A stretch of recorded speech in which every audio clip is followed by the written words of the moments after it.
ये अब बहुत ज्यादा हो रहा है कि हमारे सेना के अधिकारी एक जो रेड लाइन होती है, लक्ष्मण रेखा होती है, उसको बार बार क्रॉस कर रहे हैं और सरकार के समर्थन में, सरकार की नीतियों के समर्थन में या सरकार से जुड़े जो संगठन आदि हैं उनके साथ सुर में सुर मिला रहे हैं, उनकी तारीफ कर रहे हैं, उनके लक्ष्यों को, उनकी नीतियों को सही बता रहे हैं और जो सेना की गरिमा और स्वतंत्रता है उसको कटघरे में खड़ा कर रहे हैं, उसको संदिग्ध बना रहे हैं। ये बहुत खतरनाक बात है भारतीय सेना के लिए, जिसे पूरी दुनिया में एक बहुत ही प्रोफेशनल सेना के रूप में जाना जाता है, लेकिन वो अब वो रास्ता अख्तियार कर रही है जिसमें वो कल को पाकिस्तानी सेना की तरह बन सकती है, उसका रूप धारण कर सकती है और जिस तरह से पाकिस्तान की सेना और वहाँ की सत्ता में एक तालमेल दिखता है, वैसा कुछ भारत में भी आकार लेता हुआ दिख रहा है। हालांकि इसकी तो एक लंबी पृष्ठभूमि आपको देश में मिल जाएगी। 2014 के बाद से ऐसी दर्जनों सैकड़ों घटनाएं हुई हैं जो बताती हैं कि सेना का राजनीतिक इस्तेमाल सरकार किस किस तरह से कर रही है, लेकिन सेना के अधिकारी किस किस तरह से राजनीतिक इस्तेमाल के लिए प्रस्तुत हो रहे हैं और सहर्ष कर रहे हैं, ये भी अब एक नया सिलसिला बनता जा रहा है। ताजा जो सिलसिला जिसके आधार पर मैं आपसे आज ये गुफ्तगू कर रहा हूँ वो है हमारे जो सेना अध्यक्ष हैं उपेंद्र द्विवेदी। उनका रुख पिछले 2-3 महीनों में खास तौर पर बहुत ही बदला हुआ दिख रहा है। वो बिल्कुल उस भाषा में बात कर रहे हैं जो सरकार सत्ता समर्थक भाषा है। वो अपनी हदें भूल रहे हैं। वो सेना की जो स्वतंत्रता, निष्पक्षता, तटस्थता होती है सत्ता से अलग रहने की, उसका निर्वाह नहीं कर रहे हैं। अब उन्होंने जो 3-4 स्टेटमेंट दिए हैं पिछले 1-1.5 महीने के अंदर ही, मैं उनका उल्लेख करूंगा। एक तो ताज़ा तरीन है, आप सोशल मीडिया पर देख सकते हैं कि किस तरह से वो सरस्वती शिशु मंदिर की तारीफ कर रहे हैं, उसकी शिक्षा की तारीफ कर रहे हैं। सरस्वती शिशु मंदिर आप जानते ही हैं किसके द्वारा संचालित किया जाता है। वो राष्ट्रीय स्वयं सेवक संघ की शाखाएं हैं, उसके द्वारा संचालित स्कूल हैं और उन स्कूलों में एक खास तरह की शिक्षा दी जाती है जो मदरसों में दी जाती है।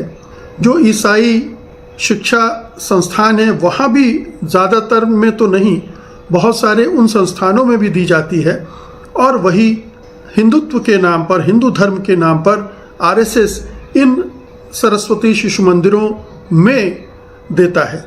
उपेंद्र द्विवेदी ने कहा कि मैं 10 साल वहाँ पढ़ा हूँ और फिर उसकी तारीफ की उन्होंने। आप 10 साल पढ़े होंगे, मैंने भी वहाँ पढ़ाई की है सरस्वती शिशु मंदिर में।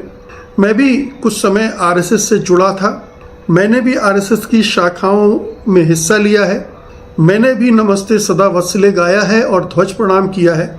लेकिन एक जब आप उससे बाहर निकलते हैं और उसको देखते हैं तब आपको समझ में आता है कि ये सब कुछ क्या है, कि किस प्रयोजन से किया जा रहा है और कैसे हमारे आपके दिमागों में एक खास तरह की विचारधारा रोपी जाती है और वो हिंदुत्व की विचारधारा होती है जिसमें इस्लाम का, मुसलमानों का विरोध होता है, आधुनिक दृष्टि का विरोध होता है, लोकतंत्र का विरोध होता है, एक मनवादी व्यवस्था का समर्थन होता है।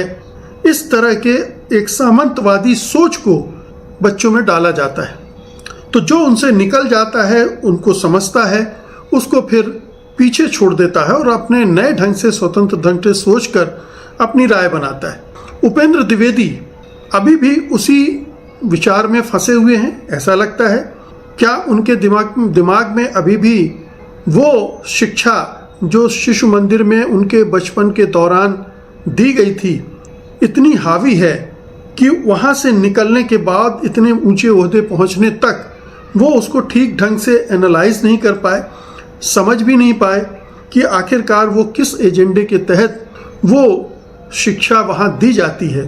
और अगर आप समझ में नहीं भी आया है तो कुछ मोटी मोटी चीज़ें तो आप समझते ही हैं, और वो है उसका राजनीतिक पक्ष, कि ये जो पूरा संघ परिवार है उसके जितने भी आयोजन प्रयोजन हैं, जितनी शाखाएं हैं, जितने कार्यक्रम हैं, जितनी योजनाएं हैं और जितने इस तरह के शिक्षण प्रशिक्षण संस्थान हैं, वो एक खास भूमिका के तहत सत्तारूढ़ दल के साथ है। ऐसे में अगर आपकी निजी राय है भी, आपका निजी अनुभव अच्छा है भी और आपने सचमुच में वहाँ कुछ अच्छी चीज़ें सीखी हैं, संभव है सीखी हो, मैंने भी सीखी होंगी, अगर वो मानते भी हैं आप, तो भी मैं आपको सार्वजनिक रूप से ये सब कहने से बचना चाहिए।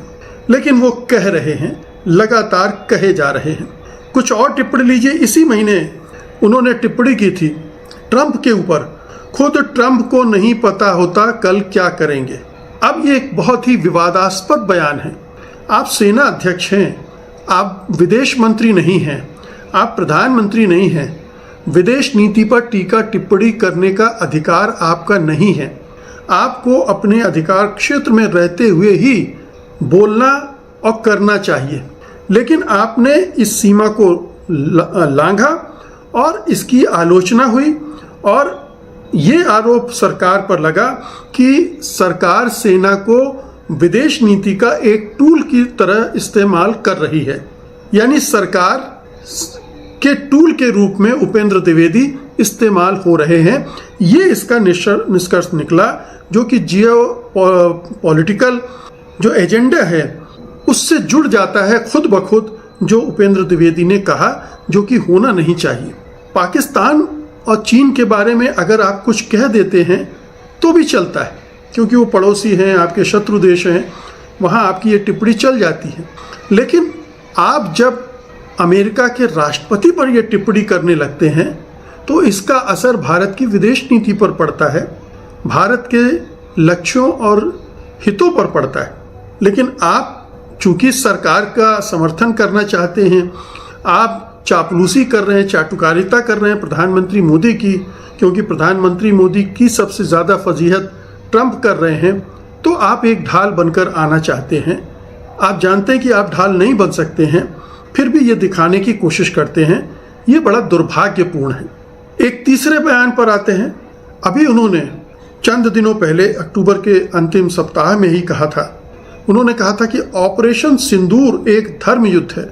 ऑपरेशन सिंदूर की तारीफ करते रहे वो, और उन्होंने ये भी कहा कि ऑपरेशन सिंदूर का नाम प्रधानमंत्री ने रखा सिंदूर के नाम पर, और वो भावनात्मक रूप से देश में को कनेक्ट किया, और इस बहाने उन्होंने प्रधानमंत्री की चापलूसी की, उनकी भूरी भूरी प्रशंसा कर दी। जाहिर है कि वो प्रधानमंत्री को खुश कर रहे थे। परंपरा ये रही कि सेना कोई भी ऑपरेशन करती है, उसका नाम क्या होगा ये सेना डिसाइड करती है, ना कि प्रधानमंत्री। ये सरकार सेना के अंदर इतनी दखलंदाजी कर रही है कि वो उसके ऑपरेशन की दशा दिशा सब तय कर रही है, टाइमिंग तय कर रही है। आपको याद होगा कि जब सेना से कहा गया था सर्जिकल स्ट्राइक करने को, तो सेना ने कहा था कि मौसम ठीक नहीं है, और तब प्रधानमंत्री ने लॉजिक दिया था कि ये तो अच्छा है कि बादल हैं आकाश में, तो राडार पकड़ नहीं पाएगा, आप हमला करो। ये मूर्खतापूर्ण तर्क था कि मौसम खराब है तो राडार विमानों के हमले को पकड़ नहीं पाएगा। लेकिन सेना ने उसका प्रतिकार नहीं किया, प्रतिरोध नहीं किया, और जो प्रधानमंत्री ने कहा वो किया गया। तो सेना जो है वो प्रधानमंत्री के चरणों में क्यों झुक रही है? क्या सेना को अपनी अहमियत का अंदाज़ा नहीं है? क्या उसे समझ में नहीं आ रहा कि एक लोकतांत्रिक देश में, लोकतांत्रिक व्यवस्था में उसकी क्या भूमिका होती है? और हम सब जानते हैं कि ऑपरेशन सिंदूर पूरी तरह से कामयाब नहीं हुआ है, और इसीलिए बार बार सवाल भी उठते हैं। कल ही अमेरिकी राष्ट्रपति डोनाल्ड ट्रंप ने फिर कह दिया, अब तो विमानों की संख्या भी बढ़ा दी। उन्होंने कहा कि 8 विमान गिरे थे, पहले 4, 5, 6 तक जा रही थी संख्या, अब उन्होंने 8 भी कर दिया। तो नुकसान हमें भी हुआ था, और उससे ज़्यादा नुकसान जिस तरह से उसे रोका गया था उससे हुआ था। और खुद नेवी के एक अधिकारी ने कहा था कि उनके हाथ बांध दिए गए थे हमले के लिए। तो ये तो सच्चाई है कि सेना को तो ठीक ढंग से कार्रवाई करने ही नहीं दी गई थी। तो वो तो अध पका अध कच्चा युद्ध था जो हमें भारी पड़ गया, खासतौर से रणनीतिक और सामरिक और विदेश नीति के मोर्चे पर, और इतना भारी पड़ गया कि अभी तक हम बैकफुट पर हैं। तो आप उस अभियान की बार बार प्रशंसा कर रहे हैं, प्रधानमंत्री की जय जय बोल रहे हैं, ये शर्मनाक है। आर्मी चीफ उपेंद्र द्विवेदी, आपको समझना चाहिए कि आप किस पद पर हैं, कौन सी बड़ी जिम्मेदारी इस देश ने आपके कंधों पर दे रखी है। आप इतना हल्का काम नहीं कर सकते। लेकिन शायद ये पोस्ट रिटायरमेंट तैयारी हो, कोई उन्हें लालच दिया गया हो, कोई प्रलोभन हो कि रिटायरमेंट के बाद आपको कोई बड़ी जगह पर बैठाया जाएगा, जैसा कि सुप्रीम कोर्ट के जजेस के साथ होता है या ब्यूरोक्रेट्स के साथ होता है। उन्हें लालच दिया जाता है और फिर वो सरकार के हिसाब से काम करते हैं। और इसीलिए अभी कुछ समय पहले उन्होंने एक और बयान दिया था कि पाकिस्तान को सोचना पड़ेगा कि भूगोल पर वो रहेगा या नहीं। ये बड़बोले बयान आर्मी चीफ को नहीं देना चाहिए। आपको समझना चाहिए कि आपकी सीमाएं क्या है। ये प्रधानमंत्री मोदी के लिए छोड़ देना चाहिए। वो तय करेंगे कि पाकिस्तान भूगोल पर तय भी क्या करेंगे, वो बोल सकते हैं। तय करना उनके वश में होता तो पीओके तो लेकर आ गए होते। 11 साल गुजर गए हैं, बार बार दावे करते रहते हैं बड़े बड़े। पीओके तो कम से कम छीन ही लाते। उपेंद्र द्विवेदी, आप ही छीन लाते। अगर ये ऑपरेशन सिंदूर इतना ही कामयाब था तो वहाँ तक भी चले गए होते। लेकिन आपने तो उसको सीमित रखा। बार बार कहते रहे कि हमें युद्ध नहीं लड़ना है। आपने हमें पाकिस्तानी सेना को एडवांस में सब कुछ बता दिया था। तो ये तो साफ है कि आप युद्ध लड़ना नहीं चाहते। तो फिर ऑपरेशन सिंदूर क्या हुआ, उससे क्या हासिल हुआ, क्या नहीं हुआ, ये एक अलग बहस है।